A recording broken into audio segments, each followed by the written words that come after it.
Taste the Daily. பழுதான காவல்துறை வாகனத்தை சென்னை விருகம்பாக்கம் காவல் ஆய்வாளர் தள்ளியதை வீடியோ எடுத்த நியூஸ் தொலைக்காட்சி ஒளிப்பதிவாளரை தகாத வார்த்தையில் திட்டியதுடன் கேமராவை பறித்துச் சென்று அராஜகத்தில் காவலர்கள் ஈடுபட்டுள்ளனர். இதுகுறித்த நேரடி விவரங்களை தலைமை செய்தியாளர் ஜெயக்குமார் வழங்க கேட்கலாம். வணக்கம் ஜெயக்குமார், விவரங்கள் என்ன பதிவு செய்யுங்க.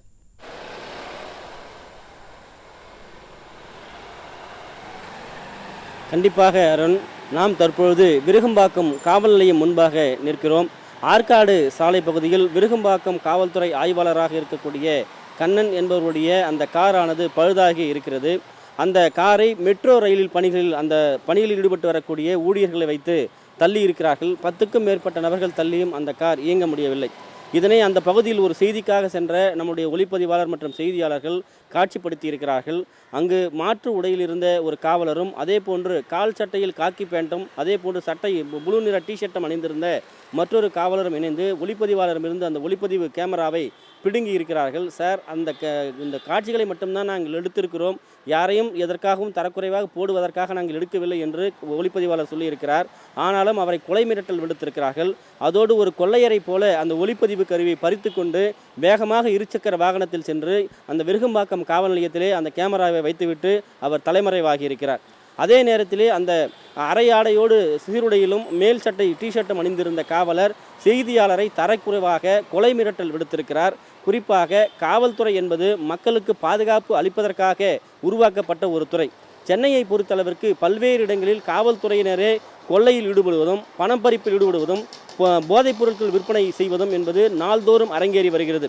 குறிப்பாக கஞ்சா, மெத்தாபட்டைன் போன்ற பல்வேறு பொருட்கள் போலீசாருடைய பின்புலத்தோடு ஈடுபடக்கூடிய ஒரு நிலை இருக்கிறது. அண்ணா பல்கலைக்கழகத்திலே பாலியல் விவகாரம் தொடர்பாக கைதாகி இருக்கக்கூடிய திமுக நிர்வாகி ஞானசேகரன் பின்னால் 40 காவல்துறையினர் அவரோடு தொடர்பு இருப்பதாகவும், குறிப்பாக அவருக்கு பிரியாணி கொடுப்பதற்காக அவர் கைது செய்திருப்பதற்கு கூட தெரியாமல் அவர்களுடைய செல்போன் எண்ணிற்கு அழைக்கப்பட்ட விவகாரம் எல்லாம் சந்தி சிரித்து கொண்டிருக்கிறது. இந்த நிலையில் சட்டம் ஒழுங்கு பிரச்சனையை பார்க்காமல், போதைப்பொருள் புழக்கத்தை கட்டுப்படுத்த நடவடிக்கை மேற்கொள்ளாமல், கொலை சம்பவங்களை தடுக்காமல், பாலியல் வன்கொடுமை சம்பவங்கள் ஈடுபடக்கூடிய குற்றவாளிகளை கைது செய்து நடவடிக்கை எடுக்காமல், ஒரு சமூக அக்கறையோடு இருக்கக்கூடிய செய்தியாளர் அந்த கார் தள்ளி கொண்டு செல்லுகிற நிலையை பார்த்து வீடியோ எடுக்கிறார். தகர டப்பா போன்ற ஒரு காரை வைத்துக்கொண்டு ஒரு காவல்துறையை சேர்ந்தவர்கள் எப்படி குற்றவாளியை பிடிக்க முடியும், குற்றச்சம்பவங்களை தடுக்க முடியும் என்ற கோணத்தில் அவர் ஒரு செய்தியை பதிவு செய்வதற்காக எடுக்கிறார். அப்படி எடுக்கக்கூடிய அந்த ஒளிப்பதிவு கருவியை ஒரு கொள்ளையனை போல பிடுங்கி சென்றிருக்கக்கூடிய இந்த சம்பவம் என்பது மிகப்பெரிய ஒரு அச்சுறுத்தலை ஏற்படுத்தியிருக்கிறது. பத்திரிகையினுடைய ஜனநாயகத்தை பறிக்கக்கூடிய ஒரு செயலாக இருக்கிறது. அதாவது இவர்களுக்கு சாதகமாக செய்தி போட வேண்டும், இல்லை என்றால் உடனடியாக அவர்களை அச்சுறுத்துவதும், அதே நேரத்தில் இதுபோன்று மிரட்டக்கூடிய ஒரு செயலிலும் காவல்துறையினர் ஈடுபடுவது என்பது மிகப்பெரிய ஒரு கண்டனத்திற்குரியதாக பார்க்கப்படுகிறது. குறிப்பாக இந்த சம்பவத்தை பொறுத்தளவிற்கு 2 காவலர்களும் அநாகரிகமாக பேசியதோடு கொலை மிரட்டல் விடுத்திருக்கிறார்கள். ஒளிப்பதிவு கருவியை பறித்து சென்றிருக்கிறார்கள். ஏற்கனவே தமிழகம் முழுவதும் பல்வேறு இடங்களில் காவல்துறையுடைய வாகனங்கள் சரியாக பராமரிக்கப்படுவதில்லை, பராமரிப்பு இல்லாமல் பல்வேறு இடங்களில் விபத்துக்குள்ளாகிறது. இதுபோன்ற சம்பவங்கள் எல்லாம் நிகழ்ந்து கொண்டிருக்கிறது. இன்றைக்கு சென்னையில் பிரதான சாலை ஆற்காடு சாலை, விருகம்பாக்கம் காவல் நிலையத்திற்கு அருகே இருக்கக்கூடிய அந்த சாலையிலேயே தள்ளி கொண்டு செல்கிறார்கள். போக்குவரத்து நெரிசல் மிகுந்த ஒரு பகுதி.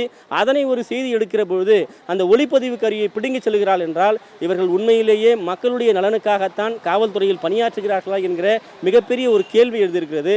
ஜனநாயகத்தினுடைய குரல் வழியை நசுக்கக்கூடிய செயலில் காவல்துறையினர் ஈடுபடுவதும், குறிப்பாக இதுபோன்று மிரட்டுவதும், அதே நேரத்தில் ஒளிப்பதிவு கருவியை பிடுங்கி செல்லுவதும் என்பது ஒட்டுமொத்தமாக ஊடகத்தினுடைய ஜனநாயகத்தை கேள்விக்குறியாகக்கூடிய செயலில் காவல்துறை ஈடுபடுகிறார்கள். அந்த ஒளிப்பதிவு கருவியை பிடுங்கி சென்ற காவலர் மீது உரிய நடவடிக்கை எடுக்கப்பட வேண்டும். அதே நேரத்தில் மிரட்டல் விடுத்த நபர் 2 பேர் மீதும் அவர்கள் மீது நடவடிக்கை எடுக்கப்பட வேண்டும் என்பதுதான் இந்த பின்புலத்தில் இருக்கக்கூடிய நிகழ்வாக இருக்கிறது. காவல்துறையினரே இது போன்று ஒரு கொள்ளையரை போல ஈடுபடக்கூடியது எப்படி ஏற்றுக்கொள்ள முடியும்? அந்த பகுதியில் இருக்கக்கூடிய மக்கள் எல்லாம் தலையில் அடித்துக் கொண்டிருக்கிறார்கள். அந்த அளவிற்கு மிரட்டல் விடுத்து ஒளிப்பதிவு கருவியை பிடுங்கி செல்லுகிற அளவிற்கு என்ன நிகழ்ந்தது? ஏன் இப்படிப்பட்ட உச்சகட்ட அராஜகத்திலும் அட்டூழியத்திலும் ஈடுபட வேண்டும் என்று அவர்கள் கேள்வி எழுப்பியிருக்கிறார்கள். குறிப்பாக பாதிக்கப்பட்ட அந்த ஒளிப்பதிவாளருடைய கையை முறுக்குகிற அளவிற்கு அந்த காவலர் சென்றிருக்கிறார், பிடுங்கி சென்றிருக்கிறார். இது பட்டப்பகலில் நடந்த ஒரு கொள்ளையாகத்தான் பார்க்கப்படுகிறது. எனவே இதுபோன்ற சம்பவங்களில் காவல்துறையினர் பொதுமக்களுடைய நலனை பாதிக்காத அளவில் அவர்களுடைய நடவடிக்கை இருக்க வேண்டும். அச்சுறுத்தலாக இருக்கக்கூடாது, ஊடகத்தினுடைய ஜனநாயகத்தினுடைய குரல் வலையை நசுக்குவதாக இருக்கக்கூடாது என்பதே இந்த செய்தியினுடைய நோக்கமாக இருக்கிறது. அருண்.